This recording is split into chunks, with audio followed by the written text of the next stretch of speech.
This is how fast things are changing. This is the information age. If you're operating by old ideas, you're obsolete. You begin the game by, identifying your dream. I think that's really where it all starts. In today's economy and where we are today, it's not just a dream. It's more of a necessity. You've got to identify how you're going to survive more than how you're going to just, get something out there that you want.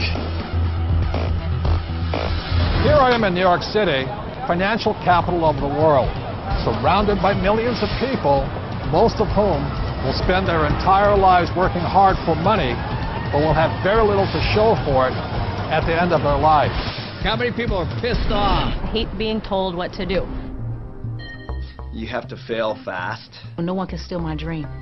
You can count on the government destroying the dollar. All currencies have eventually gone to zero. You cannot save your way to retirement. If it's too complex for us, what do we have to do with our money? We have to give it to them. It was pure hopelessness.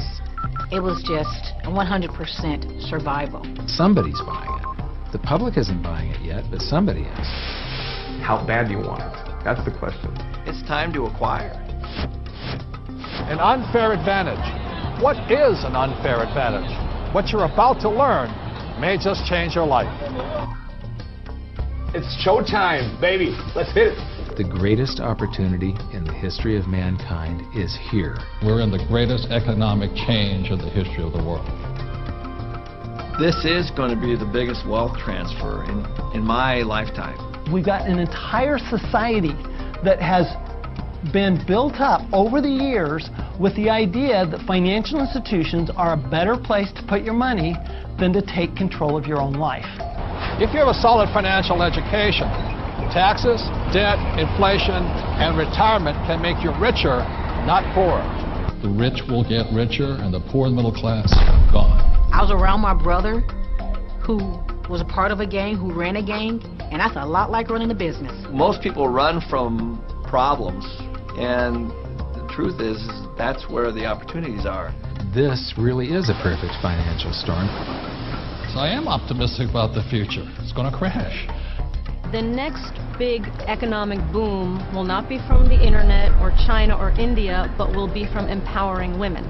A big part of success is failing so many times that you learn and learn and learn your lessons. Robert says all the time that if you're not being successful, it's because you're not making enough mistakes.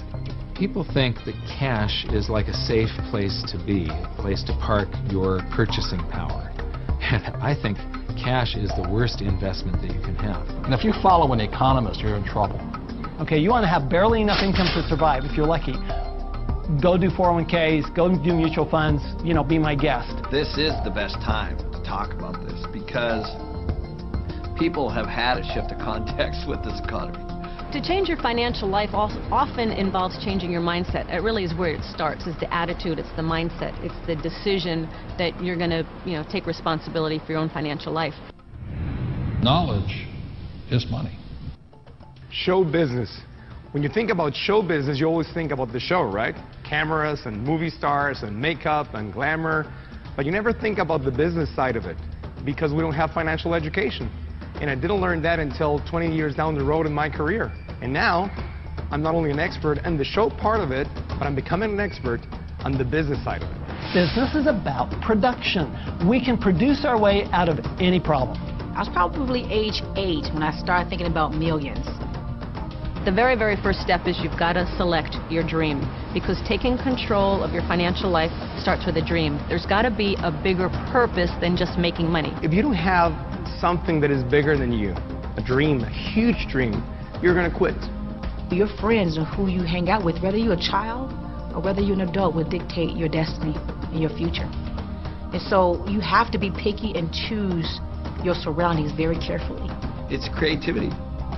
It's brainstorming. It's being around like-minded people. People have so many emotions attached to money. And it might be because of how their parents thought about money, or an experience they had around money that, they think it's evil, or they think rich people are bad people, and all of this stuff.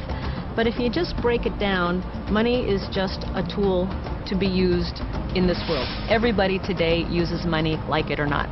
The absolutely fastest way to put money in your pocket is to reduce your taxes. Gold and silver have been the safe haven asset for every second of the last 5,000 years. My real estate that we own, through depreciation wipes out most of our taxable income. It just makes so much sense to me, and it's so much easier. I went to war to fight for capitalism. I fought for the freedom for a person like me who had nothing, to work hard, to use my brains, and to build a better life for myself and many other people. The problem isn't capitalism. The problem is laziness. People who expect something for nothing. The problem is greed. People who take more than they give. And the problem is ignorance, an education system that thinks that money is the root of all evil. It's ignorance, it's financial ignorance that has caused so much of this problem, not capitalism. It's not just a dream, it's more of a necessity. You've got to identify how you're going to